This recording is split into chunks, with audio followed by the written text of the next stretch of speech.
Hello everybody, I'm late. The M25 was a nightmare. This is in England, of course, and I had a meeting that I had to cancel, but eventually I'm gonna get to Sky Sports News and do a little bit of highlights of the weekend from La Liga, which we're also gonna do here. So let's start with the first one, and I'm gonna take you to the Atletico Madrid game against Celta and the performance of Griezmann. So after that performance of Griezmann, he was fantastic. He scored a goal, gave a brilliant assist. He showed that Griezmann has to be the man that makes the difference for Atletico Madrid. So somebody that has got the ability, when the team doesn't perform well, and they weren't doing well against Celta, to actually give that extra bit. He comes from the back of a bad performance, not just from him, from everybody else against Barcelona, and he needed to improve that. But what was interesting was that at the end, both Simeone and Gavi, the captain, spoke about Griezmann. Simeone was asked about the future of Griezmann, and he says, well, we've got him here, and tomorrow will be another day. And Gavi was asked as well, and he says, all I'm asking him is that he's committed until the end of his days at Atletico Madrid. Not everybody feels the share the same way, and of course you cannot kill somebody just because of that. So those two are key words and players or important people at Atletico Madrid that know what they're talking about, because of course Atletico Madrid feels that Griezmann is going to leave, and they think that he's going to go to Barcelona, but still they're going to put on the table, Atletico Madrid, an offer of renewal of his contract with the idea that he stays a little bit longer, earning a little bit more. They're going to try all their chances, but they feel that he is going to leave. Two, we're moving to Barcelona because Messi had his third kid, Ciro. We will soon know, because he's Italian, it should be Ciro, really, I think. But anyway, he was not playing, and that was an interesting proposition that what Valverde put on the pitch against Malaga. Yes, Malaga were bottom of the table, but they need to beat them, and he decided to do it by attacking down the wings. He wanted Coutinho to be in one wing, Dembélé in the other, and what was interesting is that it was the best game of Dembélé, and Coutinho keeps growing. Dembélé had the opportunity to give depth to Barcelona. He did lots of 1v1s, made better decisions that he had made so far, and created so much danger that he is considered for the Chelsea game. Why is that? Why have we seen a better Dembélé? Of course, he's growing in confidence and he has more minutes, but there is something else. Without Messi, Barcelona decided, or Valverde decided, that Barcelona had to play a more direct football. So what the midfielders generally, instead of passing to the side, if you like, they look for the direct passes that beat the line of pressure, and the last pass was also done sometimes into the space where Coutinho ran to, or Luis Suarez, or of course Dembélé.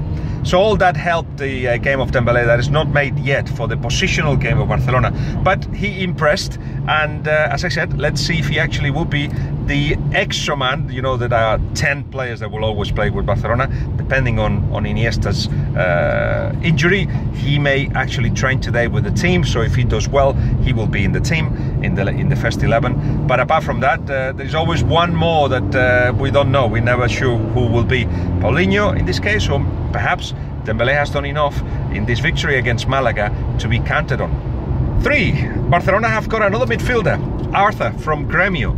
We don't know yet if he will start in the summer or in January. It depends on a few things. One, I think Valverde is not convinced about Yerry Mina, the centre-back, and he may be sent on loan. That will free a non-EU place in the squad, which means that, of course, Arthur could actually come to Barcelona, but also it depends on Iniesta. If Iniesta leaves, and he has got an amazing offer from China, 30 million euros, and also the promise of buying, I think, is 1 million bottles of his wine bodega. All that is obviously very interesting for him, for his family, for his future. He may actually accept it. If that's the case, that will be another reason to bring Arthur to Barcelona. Arthur, who has cost 30 million plus 9 in bonuses, he's not a Xavi, I don't think. He's more of an Iniesta. He will play on the left-hand side or the right-hand side of Busquets, and he is able to pass the ball, short passes, but it's got also pace in the first 5-10 meters like Iniesta used to have, which will give that extra thing that the midfielder, or that Iniesta perhaps is missing these days. So Arthur is another step towards a Barcelona that controls games, not a direct Barcelona that Luis Enrique had been creating. So more a step towards what Messi gives Barcelona. Quite clearly, with the renewal of Messi, the delay of the renewal was partly down to the fact that he did not know what Barcelona wanted to do, how much money there was available for a squad, and if the choices were good enough. Coutinho arrives, Arthur arrives, Dembele arrives, and all of a sudden, having spent about 400 million with those and others, this will be a better Barcelona, because what we find at the moment, I think, is the worst squad of Barcelona in 10 years, since 2008, since Pep Guardiola arrived to Barcelona. Let's see if a better Coutinho, a better Dembele, and of course Arthur will change that, and I'm pretty sure that both Coutinho and Dembele will improve, and that Arthur will help. So it may be a different season next season. Meanwhile, Messi keeps hiding all the cracks of this team, and they're doing so, competing very well. Let's hope that, for Barcelona's sake, that Messi can remain at this level until the end of the season, because so far he's playing absolutely everything. Not this weekend, of course, because he had his third baby too. 4. Clarence Seedorf, how is he doing at Deportivo? Well, not very well. In fact, every decision that Deportivo has done this season has been for the worse. Pepe Mel was sacked, but he had better stats than Cristobal, and Cristobal had better stats than Clarence Seedorf, who so far has given a lot of words of hope and positive mind frame, but not enough. He hasn't shown enough, or the team hasn't shown enough to come out of the situation they're in. Right now, it's 2 points out of 18, an average of 0.3 points per game. And yes, defensively they've improved. They only concede a little bit more than 1 goal per game, but they are the worst attack of Deportivo out of the 3 managers. In fact, they only scored 1 goal in 6 games. They are right now, after the victory of Levante against Getafe, I'm looking at the table, they are about 5 points separating Deportivo from Getafe, 1 point separating Deportivo from Las Palmas. They seemed doomed. And then you start questioning, but of course that's with hindsight, why would they give Cristobal, without experience in the top tie of La Liga, the possibility of taking Deportivo out of their situation, or the likes of Seedorf, who only had 6 months with Milan and 6 months in second division in China, again without experience in La Liga. But those questions get asked right now. The problem has been really from the beginning. Lucas Perez from Arsenal moved to Deportivo. He wanted to go back home, and the investment that meant didn't allow Deportivo to get other players that were needed. So they need goals, they need a better structure, they need defenders, they need midfielders. This team seems to be doomed for the second division. And finally, let's talk about Sevilla. They are actually meeting Manchester United at Old Trafford. The best Manchester United of the season, no doubt.